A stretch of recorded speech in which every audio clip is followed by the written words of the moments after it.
Hola, bienvenidos a esta serie titulada ¿Cómo hacer una exégesis? Mi nombre es Carl Boskamp, soy profesor del área bíblica en la Facultad de Teología de la Universidad Adventista del Plata. Les estaré acompañando a lo largo de esta serie de tutoriales. En primer lugar, queremos presentar algunas de las características que tiene este curso, comenzando por los objetivos. El objetivo principal de esta serie es ofrecer una guía breve para la realización de una exégesis en el Antiguo Testamento, la cual puede ser usada como un complemento para cualquier curso del área bíblica en el Antiguo Testamento. También a lo largo de este curso se podrán indicar otras herramientas o recursos que puedan ser empleados para ampliar la información que sea necesaria para el trabajo de cada uno de ustedes. ¿Cuáles son algunas de las características que tendrá este curso? En primer lugar, ofrece una guía resumida para la elaboración de una exégesis. Esto quiere decir que nos limitaremos solo a aquellos elementos que son indispensables para poder realizar una exégesis. En segundo lugar, este curso está orientado a un público que ya posee al menos algunas nociones básicas con respecto a la naturaleza, la historia del texto bíblico y que está familiarizado de alguna manera con las lenguas bíblicas, a saber el hebreo, el arameo y el griego.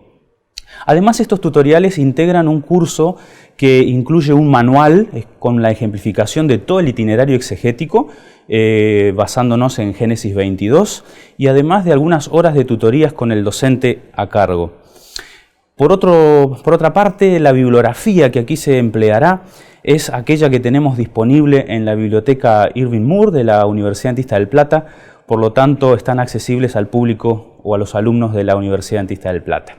Bien, a partir de aquí entonces comenzaremos a hacer una introducción de lo que tiene que ver con la hermenéutica y la exégesis. ¿Para qué nos sirve o cuál es la utilidad de ello para el estudio de la Biblia? Comencemos en primer lugar definiendo tal vez los conceptos. Hermenéutica deriva del griego o de la expresión griega hermeneutike tekné, que significa básicamente el arte de explicar, traducir e interpretar. La hermenéutica bíblica, por decirlo así, es la ciencia de interpretar correctamente la Biblia empleando métodos que sean consecuentes con el objeto de estudio. Podemos también mencionar algunos detalles importantes acerca de la hermenéutica. El objetivo de la hermenéutica no debiera ser simplemente la interpretación de un texto antiguo, sino la comprensión adecuada del Dios que se ha revelado por medio de los textos bíblicos. Como dice 2 Timoteo 2:15, procura con diligencia presentarte a Dios aprobado como obrero que no tiene de qué avergonzarse, que expone bien la palabra de verdad. Tenemos el desafío en el momento de interpretar la Biblia de hacerlo lo mejor posible. Y es necesario entonces que lo hagamos con una actitud adecuada y de una manera responsable. Podemos decir también que el intérprete se encuentra en medio de dos mundos. Por un lado, tenemos el mundo de los tiempos bíblicos, con una realidad particular, con una realidad que da sentido de alguna manera a los relatos que encontramos en el texto bíblico. Así que el intérprete tiene que ser un conocedor de la cultura, del idioma, del contexto histórico en el cual transcurren los hechos narrados en la Biblia, pero al mismo tiempo tiene que ser una persona que conozca los tiempos modernos y sea capaz entonces de traducir, de aplicar, de traer y hacer relevante el texto bíblico para la sociedad contemporánea. Hasta aquí hablamos de la hermenéutica, pero la exégesis es una de las herramientas hermenéuticas más importantes para el estudio de la Biblia. Nuevamente recurramos un poco a la etimología para entender el concepto de la exégesis. Exégesis deriva de una palabra griega que suena igual, exégesis. Está compuesta de algunos elementos, el prefijo ex, que indica extracción, el verbo geomai, que significa guiar o dirigir, y la terminación sis, que de alguna manera indica una acción. A fin de cuentas, entonces, exégesis significa guiar hacia afuera. Esta palabra a su vez se encuentra relacionada con el verbo geomai, que el sentido principal es el de exponer o interpretar. Así que cuando hablamos de exégesis, significa extraer el significado de un texto dado o su interpretación más adecuada. La exégesis bíblica es una herramienta, o un conjunto de ellas podríamos considerarlo también, que empleamos para entender el texto bíblico, interpretarlo, explicarlo y aplicarlo. La exégesis de alguna manera presupone dos preguntas indispensables, dos preguntas muy importantes. Primero, ¿qué dice el texto? Cuando nos hacemos esta pregunta estamos preguntándonos acerca de su significado original. ¿Cuál fue la intención primera que tuvo el autor bíblico al escribir el texto que tenemos allí? ¿Por qué nos hacemos esta pregunta? Bueno, en primer lugar, porque el texto bíblico fue escrito en una lengua que no es la nuestra, porque las circunstancias históricas o las circunstancias exactas en las cuales se dio el texto bíblico no nos son tan claras o tan familiares, y porque estamos hablando de una cultura también diferente. Pero la exégesis no queda solamente con esta pregunta, también se hace una segunda pregunta. ¿De qué me sirve el texto bíblico? ¿Cómo se aplica a mi vida? Así que la exégesis bíblica carecería de valor si nosotros no hacemos una aplicación contemporánea, si de alguna manera pensamos en qué nos sirve el texto bíblico hoy. Bien, podemos encontrar algunos ejemplos en la Biblia de la necesidad de entender o de interpretar el texto bíblico. Acompáñenme a un ejemplo que encontramos en Nehemías, el capítulo 8, versículo 8. Allí se dice: leían el libro de la ley de Dios claramente, dando sentido para que entendieran la lectura. Nos encontramos en una época específica del pueblo de Israel.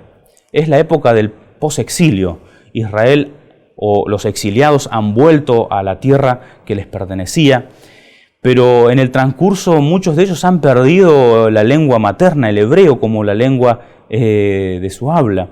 Y entonces encontramos aquí ya una primera barrera, que la gente, el auditorio, no está tan familiarizado con el texto bíblico y tampoco en su idioma. Así que allí vemos la necesidad de intérpretes, de personas que dividan, de que expliquen el texto, que le den sentido para que puedan tener entendimiento, para que entiendan aquello que se está leyendo de la Biblia.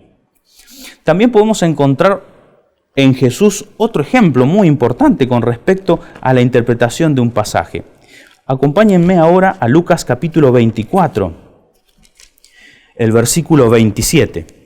Se nos dice de Jesús lo siguiente: empezando desde Moisés y todos los profetas, les explicó lo que toda la Escritura decía de él.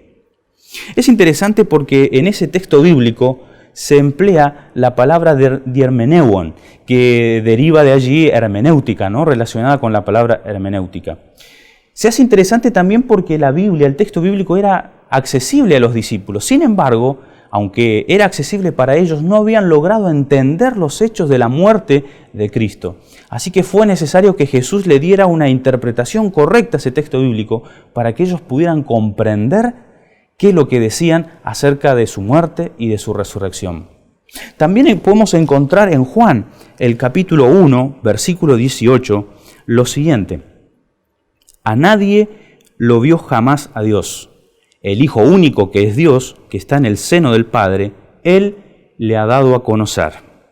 En este caso encontramos la palabra exegesato, que de alguna manera nos muestra a Jesús como el exégeta de Dios, mostrando la manera correcta de ver a Dios. Así que el texto bíblico de por sí solo no nos es tan útil, sino que necesitamos una manera correcta de leerlo o de interpretarlo. De allí la necesidad de una hermenéutica, la necesidad de la exégesis como una herramienta para la interpretación del texto bíblico. Ahora bien, exégesis es lo opuesto a la eisegesis. Mientras que la exégesis es sacar del texto la idea que está allí, la eisegesis es poner en el texto una idea ajena, extraña, que no le pertenece. En otras palabras, hacerle decir el texto lo que no dice. Por ejemplo, una lectura eisegética podría ser leer Mateo 26, 15 y decir, bueno, allí como Judas traicionó a Jesús por 30 monedas de plata, entonces hoy un cristiano, para demostrar que no traiciona a Jesús, debe llevar a las arcas de una iglesia 30 monedas del valor de un peso, por ejemplo, ¿no? sería una lectura eisegética. O lo que ocurre normalmente, leer Daniel 12:4, donde se dice que la ciencia aumentará, y entender que ese texto me está hablando de los avances tecnológicos, del aumento de la ciencia moderna, cuando en realidad ese pasaje está hablando no de la ciencia como tal, como disciplina, sino del conocimiento, y un conocimiento focalizado en la interpretación de las profecías. Algunos ejemplos de lo que podrían ser una lectura eisegética. Bien, citando a Martínez, leo: el exégeta, sean cuales sean sus puntos de vista iniciales, ha de acercarse con actitud muy abierta al texto, permitiendo que éste los modifique, parcial o totalmente, en la medida en que no se ajusten al verdadero contenido de la escritura examinada. En otras palabras, el exégeta debe subordinarse al texto. Así que la exégesis es una herramienta al servicio de la fe, porque una lectura consecuente y responsable es precisamente aquella que se hace con el espíritu adecuado. Los exégetas además deben acercarse al texto bíblico dependiendo de la dirección del Espíritu Santo, que es el único capaz de guiarnos al conocimiento de toda la verdad. Por ello, Él se complace en iluminar la mente de aquella persona que se acerca al texto bíblico con la intención de entenderlo diligentemente y de hacerlo para beneficio de otras personas también. Hasta aquí fue todo. Nos vemos en el próximo video.